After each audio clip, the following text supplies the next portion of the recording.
নারীর টানে বাড়ি ফেরার পর এবার পেশার টানে ঢাকায় ফেরা শুরু। বাস ট্রেনে ভিড় না থাকায় যাত্রাপথে স্বস্তি। বাঙালি প্রাণের উৎসব বর্ষবরণ ঘিরে হামলার আশঙ্কা নেই বলছে ডিএমপি। সন্ধ্যার আগে উন্মুক্ত অনুষ্ঠান শেষ করার তাগিদ র্যাবের। ডেঙ্গু প্রতিরোধে সচেতনতার বিকল্প নেই বললেন স্বাস্থ্যমন্ত্রী। ঈদে হাসপাতালগুলোর স্বাস্থ্যসেবায় সন্তোষ প্রকাশ। এবং খোদ রাজধানীতেই ভয়াবহ অগ্নিঝুঁকিতে 1800-র বেশি ভবন। প্রতিরোধ নিয়ে তদারকি, সার্টিফিকেট দিয়েই দায় সারছে ফায়ার সার্ভিস।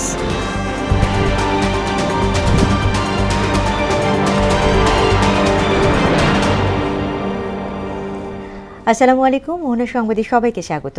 শুনছিলেন শিরোনাম, সঙ্গে আছি তাসমিয়া জেরিন। এবার বিস্তারিত। ঈদ উদযাপন শেষে শুরু হয়েছে রাজধানীমুখী যাত্রা। আবার তৃতীয় দিনেও বাস টার্মিনাল ও রেল স্টেশনে ছিল ঘরমুখো মানুষের ভিড়। ঝক্কি এড়াতে ঈদের পর বাড়ি ফিরছেন তারা। আসা যাওয়ার পথে তেমন ভোগান্তি পোহাতে হয়নি বলে জানান যাত্রীরা। নাসিরুদ্দিনের রিপোর্ট। ঈদ শেষ হলেও তার রেশ থেকে গেছে। এজন্যই তৃতীয় দিন সকাল থেকে কমলাপুর রেল স্টেশনে যাত্রীর ভিড়। জরুরি প্রয়োজন সেরে অনেকেই ছুটছেন প্রিয়জনের সান্নিধ্যে। কেউ আবার নিরিবিলি যাত্রার জন্য বেছে নিয়েছেন এ সময়টাকে। মূলত টিকিট না পাওয়ার কারণেই ঈদের পরে শিডিউলটা করা। তো ঈদটা ঢাকাতে করেছি এবং ঈদের পরবর্তী সময় এখন গ্রামের বাড়িতে যাচ্ছি। গ্রামের বাইরে যারা চাকরি বাকরি করে তারা গ্রামে ফিরে আসে, সবার সাথে একটু দেখা সাক্ষাৎ হয়। সেই জন্য ঈদ করে ঈদের পরেই যাচ্ছি। ঈদের আনন্দটা ভাগাভাগি করার সুযোগ এখনো আছে। ঢাকামুখী ট্রেনগুলো এসেছে যাত্রী বোঝাই করে, অর্থাৎ কর্মস্থলের তাগিদে ছুটছেন মানুষ। যাত্রাপথে ভোগান্তি না হওয়ায় ঈদ উদযাপনের সুখস্মৃতি নিয়েই ফিরতে পেরেছেন তারা। ঢাকার মধ্যে চলে আসলাম, খুব সুন্দরভাবে আসলাম। যানজট কম ছিল, লোকালও খুব কম। সমস্যা নেই, ট্রেনে গেছি, ট্রেনে আসি, খুবই আরামদায়ক। এবারে ঈদ অনেক ভালো কাটছে, আলহামদুলিল্লাহ, অনেক মজা হয়েছে। তো চলে আসলাম। সড়ক পথেও দুদিকের ভিড়। এর সঙ্গে প্রাকৃতিক সৌন্দর্য উপভোগে অনেকে ছুটছেন সিলেট কক্সবাজারের পর্যটন স্পটগুলোতে। ঈদ শেষে টিকিটের বাড়তি দামের অভিযোগ ছিল না যাত্রীদের। না, এবার কোনো সমস্যা না। মোটর অন্য অবস্থা কি বাস অনেকটা মোটর ফ্রি, অনেক ফ্রি। রাস্তাঘাটে চললে আরাম হয়ে যাবে ইনশাআল্লাহ। কক্সবাজার তো আগে যাওয়া হয়েছিল, এবার সিলেট যেতেছি। 14 এপ্রিল বিকেল থেকে পুরোদমে শুরু হবে রাজধানীমুখী যাত্রা। 14 তারিখ, কালকের থেকে হইতে পারে। নাসির উদ্দিন, মোহনা সংবাদ, ঢাকা। পয়লা বৈশাখে কোনো ধরনের নাশকতার আশঙ্কা নেই বলে জানিয়েছেন ডিএমপি। আর সামাজিক যোগাযোগ মাধ্যমে গুজব ঠেকাতে গোয়েন্দা সংস্থা কাজ করবে বলে জানিয়েছে র্যাব। একই সঙ্গে উন্মুক্ত সব অনুষ্ঠান সন্ধ্যার মধ্যেই শেষ করার তাগিদ দিয়েছে সংস্থাটি। দুপুরে রমনার বটমূলে বর্ষবরণের প্রস্তুতি পরিদর্শন শেষে ব্রিফিংয়ে সব কথা জানান সংস্থা দুটির শীর্ষ কর্তারা। এমআর আসাদের রিপোর্ট।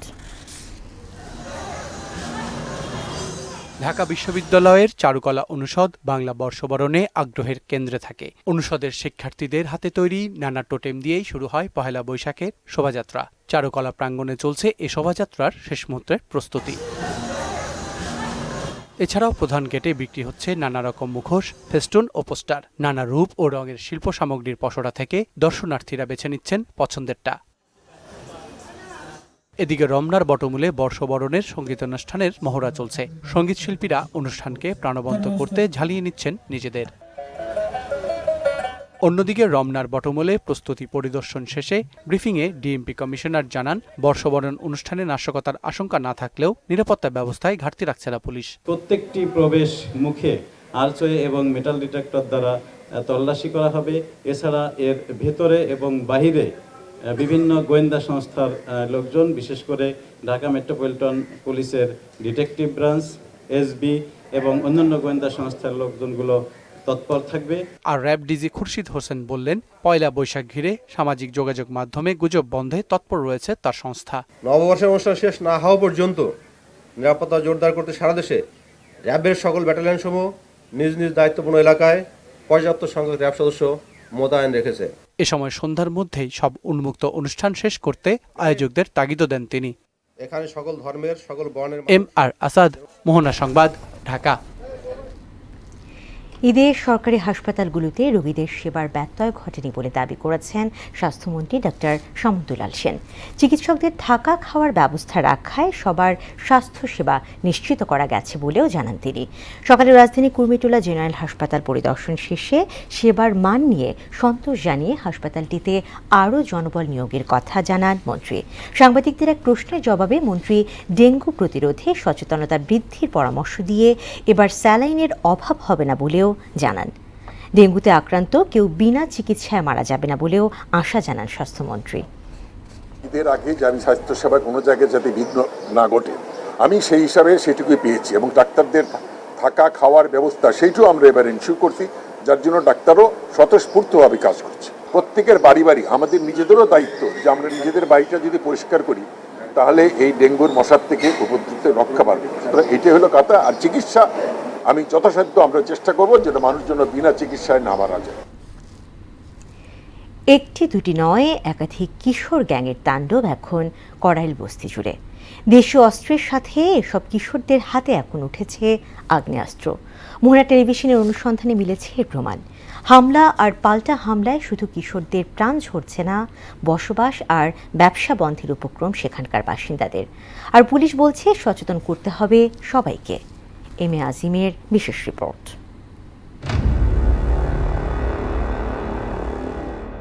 এ যেন রণক্ষেত্র।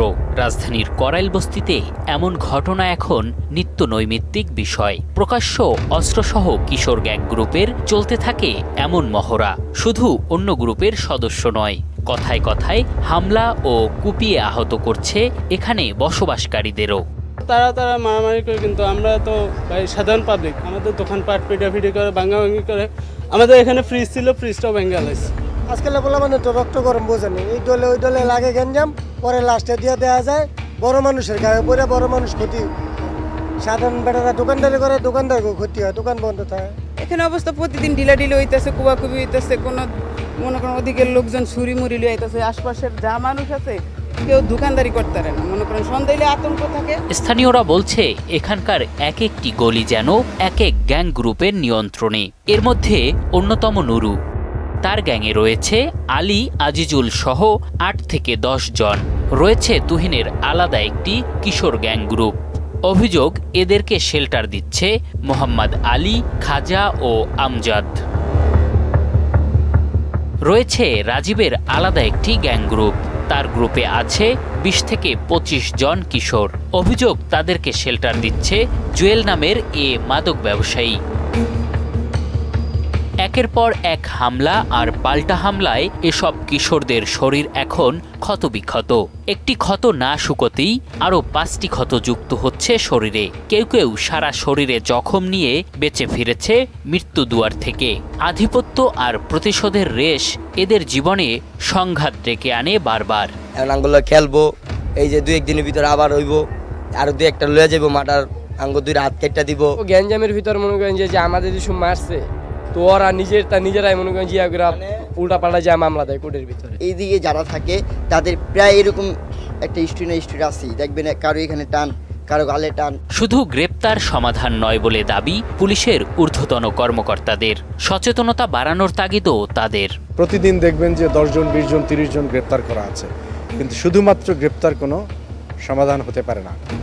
যদিও আমরা বলছি যে আমরা এদেরকে চিহ্নিত করছি এবং কঠোরভাবে আইনানুগ ব্যবস্থা গ্রহণ করব। শুধু এ বস্তিতে হামলা পাল্টা হামলায় প্রাণ হারিয়েছে ৪ জন কিশোর। মামলা হয়েছে ১৫ থেকে ২০টি। এম এ আজিম, মোহনা সংবাদ, ঢাকা। রাজধানীর ১৮০৮টি ভবন ভয়াবহ অগ্নি ঝুঁকিপূর্ণ বলে চিহ্নিত করেছে রাজুক। প্রতিষ্ঠানটির প্রধান প্রকৌশলী বলছেন, অগ্নি নিরাপত্তার সার্টিফিকেট দিয়েই দায় সারছে ফায়ার সার্ভিস। ভবন নির্মাণের সময় মনিটরিংয়ের কথা থাকলেও সে পথে হাঁটছে না কেউই। তবে ফায়ার সার্ভিস বলছে, ভবন নির্মাণের সময় অনেকে বিল্ডিং কোড মানছেন না। আগুন নিয়ে এমদাদুল হক খানের 2 পর্বের ধারাবাহিকের আজ দেখুন শেষ পর্ব। কিছুই নাই, আমার ছেলেকে চাই, দিতে পারবেন আপনারা কেউ আমার ছেলেকে। এমন হাহাকার মিলিয়ে যায় কদিনের মধ্যেই, কারণ তারপর আরেকটা আগুনে পুড়ে যাওয়া অথবা মারা যাওয়ার ঘটনা চলে আসে। পরিসংখ্যান বলছে গত 9 বছরে দেশে 1,90,167টি আগুনের ঘটনা ঘটে। এসব দুর্ঘটনায় 1051 জন নিহত ও 3,606 জন আহত হয়েছেন। রাজধানীর সহ দেশের বিভিন্ন স্থানে একের পর এক অগ্নিকাণ্ডের ঘটনাকে মানুষের সচেতনতার অভাবকে দায়ী করছে ফায়ার সার্ভিস ও রাজুক। তারা বলছেন, ভবন নির্মাণের সময় মানা হয় না বিল্ডিং কোড। এছাড়া অধিকাংশ ভবনেই নেই অগ্নি নিরাপত্তার ব্যবস্থা। রাজুকের প্রধান প্রকৌশলী জানান, রাজধানীতে 1818টি ভবন ভয়াবহ অগ্নি ঝুঁকিপূর্ণ বলে চিহ্নিত করেছে রাজুক। সরেজমিন প্রতিবেদনে নির্দিষ্টভাবে বলা হলেও কার্যকরী কোনো ব্যবস্থা নেওয়া হয়নি। ঢাকা শহরের অথরাইজড অফিসারের মাধ্যমে আমরা 1818টা বিল্ডিংয়ের রিপোর্ট কালেক্ট করি। অনেক বিল্ডিংয়ে ফায়ার স্টেয়ার নাই, কত কত বিল্ডিং আছে ফায়ার স্টেয়ার প্রচলন হওয়ার আগেই তৈরি। আগুন নেভানো ছাড়া ফায়ার সার্ভিসকে আর কোনো কাজে পাওয়া যায় না বলেও অভিযোগ রাজুকের প্রধান প্রকৌশলী। ফায়ার সার্ভিস, সিভিল ডিফেন্স আপনারা জানেন, ফায়ার নিবানোর কাজটাই করে। বিল্ডিং কনস্ট্রাকশনের টাইমে ফায়ার সার্ভিসের কোনো ইন্সপেকশন তদারকি নাই। ফায়ার সার্ভিসের মিডিয়া সেলের প্রধান জানান, ভবন নির্মাণের সময় অনেকে বিল্ডিং কোড মানছেন না। ভবনে যে সমস্ত অগ্নি নিরাপত্তা সামগ্রী থাকার কথা তাও নেই অধিকাংশ ভবনে। সিঙ্গাপুরে কিন্তু শিল্পায়ন অনেক হয়েছে, কিন্তু আগুন বাড়ছে না, কারণ ওরা আগুন ঝুঁকি বৃদ্ধির পাশাপাশি ঝুঁকি হ্রাসের জন্য প্রয়োজনীয় পদক্ষেপ নিচ্ছে। তো আমাদের দেশে ভেরি আনফরচুনেটলি আমরা যারা প্রতিষ্ঠানের মালিক তারা কিন্তু কমপ্লায়েন্স ইস্যুতে এখনো অত মনোযোগী না। প্রতিটি নাগরিককে সচেতনতা করতে লিফলেট পোস্টার বিতরণের পাশাপাশি বিভিন্ন কর্মশালার মাধ্যমে প্রশিক্ষণ দেওয়া হচ্ছে বলেও জানান ফায়ার সার্ভিসের এই কর্মকর্তা। মানুষকে সচেতন, সাবধান এবং সতর্ক করার জন্য বছরব্যাপী আমরা অনেকগুলো কর্মসূচি বাস্তবায়ন করি। প্রতিষ্ঠান পরিদর্শন করি, প্রতিষ্ঠানের যে অগ্নি নিরাপত্তার দিক থেকে দুর্বলতা বা অব্যবস্থাপনা আছে এগুলো সম্পর্কে তাদের সতর্ক করি এবং এগুলো সংশোধনের জন্য পরামর্শ দেই। পুলিশ বলছে, আগুনের ঘটনার সাথে সাথে উৎসুক জনতা জড়ো হয়ে পড়ায় দ্রুত ব্যবস্থা নেওয়া কঠিন হয়ে পড়ে। ঢাকা শহর একটা অত্যন্ত ঘনবসতিপূর্ণ এলাকা, রাস্তার পরিমাণ কোনো কম, অনেক জায়গায় গাড়ি ঢোকে না, গাড়ি বের হয় না, অনেক প্রতিবন্ধকতাকে সেই জায়গায় সবচেয়ে বড় প্রতিবন্ধকতা তৈরি করে উৎসুক জনতা। সেফটি রুল প্রত্যেকটা জায়গায় মানতে হবে, যদি না মানে তাহলে এই ধরনের দুর্ঘটনা ঘটতেই থাকবে। সংস্থাগুলো বলছে, ব্যক্তি পর্যায়ে মানুষ সচেতন না হলে ঘনবসতির এই দেশে আগুন থেকে মুক্তি মিলবে না সহজে। এমদাদুল হক খান, মোহনা সংবাদ, ঢাকা। চট্টগ্রাম উন্নয়ন কর্তৃপক্ষ সিডিএর অসাধু কর্মকর্তাদের যোগসাজশে নকশা বহির্ভূত ভবন নির্মাণের অভিযোগ উঠেছে। যেখানে সিডিএর অনুমতি ছাড়া একটি ভবনের ইট সরানো যায় না, সেখানে 9 তলার অনুমতি নিয়ে নির্মিত হয়েছে 11 তলা ভবন। এখানেই শেষ নয়, পার্কিংয়ের জায়গায় দোকান বানিয়ে গড়ে তোলা হয়েছে অবৈধ মার্কেট। সিডিএ সব অভিযোগ অস্বীকার করলেও তা মানতে নারাজ সচেতন নাগরিক সমাজ। চট্টগ্রাম ব্যুরো থেকে মেলাল হোসেনের ক্যামেরায় সুমন কুমার দের তথ্যে আরও জানাচ্ছেন জসমিন আলম। নগরীর বিভিন্ন এলাকায় গড়ে তোলা হচ্ছে নকশা বহির্ভূত ভবন। চট্টগ্রাম উন্নয়ন কর্তৃপক্ষের কর্মকর্তাদের ম্যানেজ করেই ভবন মালিকরা এসব ভবন নির্মাণ করছেন, এমন অভিযোগ দীর্ঘদিনের। নগরীর আইস ফ্যাক্টরি রোড সিটি কলেজের পশ্চিম পাশে নির্মাণ করা হয়েছে জাকারিয়া টাওয়ার নামে একটি ভবন। ভবনটির অনুমতি আছে 9 তলার, করা হয়েছে 11 তলা। কাজ শেষ না হলেও ইতোমধ্যে পার্কিংয়ের জায়গায় তৈরি করা হয়েছে অবৈধ মার্কেট। এখানেই শেষ নয়, নকশা অনুযায়ী রাস্তার অংশটুকুও ছাড় দেয়া হয়নি। অন্যদিকে ভবন মালিক দোকান বিক্রি ও ভাড়া দিয়ে হাতিয়ে নিয়েছেন কয়েক কোটি টাকা। এ বিষয়ে জানতে চাইলে লোকবল সংকটের কারণে সবকিছু তদারকি করা সম্ভব হচ্ছে না বলে স্বীকার করলেন সিডিএ কর্মকর্তা। অবৈধ ভবন মালিকদের বিরুদ্ধে ব্যবস্থা নেওয়ার আশ্বাসও দেন তিনি। লিস্টও করতেছি যে কোন কোন ভবনে আমরা আসলে আইনানুগ ব্যবস্থা নিব, কারা বেশি ব্যত্যয় করতেছে, এগুলো একটু সর্ট আউট করে চেয়ারম্যান স্যারের সাথে পরামর্শ করে আমরা মোবাইল কোর্টে যাওয়ার জন্য আমরা পরিকল্পনা আছে। সিডিএর কর্মকর্তা কর্মচারীদের ম্যানেজ করা ছাড়া কখনো নকশা বহির্ভূত ভবন নির্মাণ সম্ভব নয় বলছে সচেতন নাগরিক কমিটি। নগরকে পরিকল্পিত করতে হলে প্রথমে সিডিএকে দুর্নীতিমুক্ত করার দাবি তাদের। যত আইন বিধি নিয়ম করা হোক না কেন, সেটা ঘুষের কাছে, দুর্নীতির কাছে, অনিয়মের কাছে সেটা পরাস্ত হয়ে যাচ্ছে বারবার। এদিকে সিডিএর কর্মকর্তা কর্মচারীর বিরুদ্ধে অভিযোগ খতিয়ে দেখে দায়ীদের বিরুদ্ধে ব্যবস্থা নেওয়ার কথা জানিয়েছেন সিডিএর প্রধান প্রকৌশলী। এইসব জানা মাত্রই আমরা কিন্তু যেখানে প্ল্যানে ডেভিয়েশন হচ্ছে, যেখানে 9 তলা যায় 11 তলা দিচ্ছে, ওগুলোর বিষয়ে ইন্সপেক্টর হোক যেই জড়িত থাক কঠোর ব্যবস্থা আমরা নিচ্ছি, আমরা চেঞ্জ করে দিচ্ছি এবং তাদেরকে জরিমানার আওতায় আনছি। যারা এই কাজগুলো করেছে। অভিযোগের বিষয়ে নকশা বহির্ভূত এবং বহুতল ভবন ও মার্কেটের মালিক জাকারিয়া কোনো কথা বলতে চাননি। একাধিকবার চেষ্টা করলেও তার সাথে যোগাযোগ করা যায়নি। জেসমিন আলম, মোহনা সংবাদ। ঈদের ছুটির আনন্দ ছড়িয়ে পড়েছে দেশের পর্যটন খাতে। ভ্রমণ পিপাসুদের পদচারণায় মুখর দেশের পর্যটন কেন্দ্রগুলো। এরই মধ্যে কক্সবাজার, কুয়াকাটা, গঙ্গামতি সমুদ্র সৈকত সহ পর্যটন কেন্দ্রগুলো সাজানো হয়েছে নানান সাজে। প্রতিনিধিদের তথ্যে তানজিদ ভুঁইয়ার রিপোর্ট। ঈদুল ফিতর আর পহেলা বৈশাখের টানা ছুটিতে পর্যটকের টইটুম্বুর কক্সবাজার সমুদ্র সৈকত। সমুদ্রের লোনা জলে আনন্দ উচ্ছ্বাসে মেতে উঠেছে সব বয়সের পর্যটক। অনেক মানুষের সমাগম, বাচ্চারা খুব আনন্দ করতেছে, সবাই খুব এনজয় করতেছে। বাচ্চাদেরকে নিয়ে অন্য কোনো জায়গায় না যেয়ে সমুদ্র সৈকতে আসলাম একটু ঘোরাফেরা করার জন্য, কিন্তু এসে দেখি তো অনেক ভিড়। পর্যটক সমাগমে প্রাণ ফিরে পেয়েছে পর্যটন শহর কক্সবাজার। লোনা জলের স্পর্শে উচ্ছ্বাসে মাতোয়ারা পর্যটকরা। অনেক ভালো লাগতেছে। আসলে ঈদের পর তো সেজন্য দেখা যাচ্ছে যে মানে সমুদ্র না, জনসমুদ্র, সমুদ্রের উপরে। প্রায় হোটেল 50% বুকিং গেস্ট আসছে। আশা করছি আগামীকাল থেকে কক্সবাজারে আরো পর্যটকের সমাগম হবে। দেশের বিভিন্ন প্রান্ত থেকে আসা পর্যটকদের নিরাপত্তায় টহল জোরদার করেছে টুরিস্ট পুলিশও। আমাদের টুরিস্ট পুলিশ টহল দিচ্ছেন। তারপরে বিভিন্ন পয়েন্টে আমাদের টুরিস্ট পুলিশ আছে, সিভিলে গোয়েন্দা বাহিনী আছেন, তারপরে বিশেষ করে একটি মহিলা স্কোয়াড আছে। পটুয়াখালী লেম্বুর বন সমুদ্র সৈকত থেকে চরগঙ্গামতি সমুদ্র সৈকত। ঈদের দ্বিতীয় দিনে দেশি বিদেশি হাজারো পর্যটকের পদচারণায় মুখরিত কুয়াকাটা সমুদ্র সৈকত। পর্যটকরা সৈকতের বুকে আছড়ে পড়া ছোট বড় ঢেউয়ে সাঁতার কাটতে পারায় উচ্ছ্বসিত অনেকে। বরগুনার পাথরঘাটায় পর্যটক কেন্দ্রগুলোতে জড়ো হয়েছেন কয়েক হাজার পর্যটক। পরিবার পরিজন নিয়ে সবাই মেতে উঠেছেন আনন্দ উল্লাসে। তবে নিরাপত্তা সহ বিভিন্ন সমস্যার কথা জানিয়েছেন পর্যটকরা। খুবই ভালো লাগে এখানে, মানে সব দিক দিয়ে পরিবেশ ভালো, তাছাড়া কোনো উশৃঙ্খলতা নাই। ঈদের ছুটিতে মা বাবার কাছে আসছি, তো বান্ধবীরা সবাই এক জায়গায় হয়েছি আজকে। ঈদের দিন উপলক্ষে আমার বাচ্চা এবং আমার ওয়াইফ সাথে করে নিয়ে আসছি। নাজুক অবস্থা থেকে উন্নতির জন্য প্রশাসনের এবং সংশ্লিষ্ট যে দপ্তর আছে তাদের প্রয়োজনীয় ব্যবস্থা নেওয়া দরকার। ঈদকে ঘিরে শরীয়তপুরের বিভিন্ন বিনোদন কেন্দ্রগুলো জমে উঠেছে। মিনি চিড়িয়াখানায় রয়েছে বিভিন্ন ধরনের ride, speed boat, super chair আর ট্রেন সহ অনেক কিছু। এই জায়গায় আইসা অনেক কিছু দেখতে পারতাছি। ঈদের ভিতরে আরো ভালো লাগতেছে। বাবুদের নিয়ে আসছি, বাবুরা খুব এনজয় করতেছে। উৎসব উপলক্ষে মানে সবাই এনজয় করতে আসে। এই জায়গাটা অনেক সুন্দর, আসলেও মনটা মানে ভালো হয়ে যায়। সুস্থ থাকার একটা মহা ঔষধ হলো আনন্দ করা, ফুর্তি করা, পার্কে আসা, চিত্ত বিনোদন করা। পর্যটন কেন্দ্রগুলোর নিরাপত্তার বিষয়ে সজাগ রয়েছে প্রশাসন। পর্যটকদের এই নির্মল আনন্দ ছড়িয়ে পড়ুক সবার মনে। তানজিদ ভুঁইয়া, মোহনা সংবাদ। শেষ করব মোহনা সংবাদ, যাবার আগে শিরোনামগুলো আরও একবার।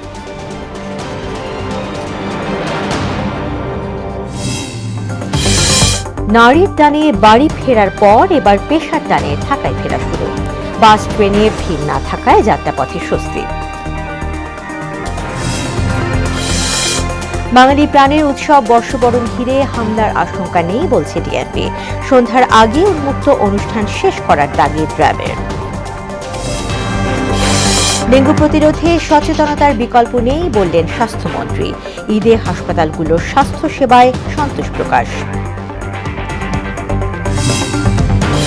এবং খোদ রাজধানীতেই ভয়াবহ অগ্নিঝুঁকিতে 1800-র বেশি ভবন। প্রতিরোধে নেই তদারকি, সার্টিফিকেট দিয়েই দায় সারছে ফায়ার সার্ভিস। দর্শক, এই ছিল মোহনা সংবাদ। পরবর্তী সংবাদ রাত 9টায়। এছাড়া মোহনার সব শেষ খবর জানতে ভিজিট করুন www.mohana.tv। সংবাদ দেখতে পারেন আমাদের ফেসবুক পেজ ও ইউটিউবেও। এতক্ষণ সঙ্গে থাকার জন্য ধন্যবাদ।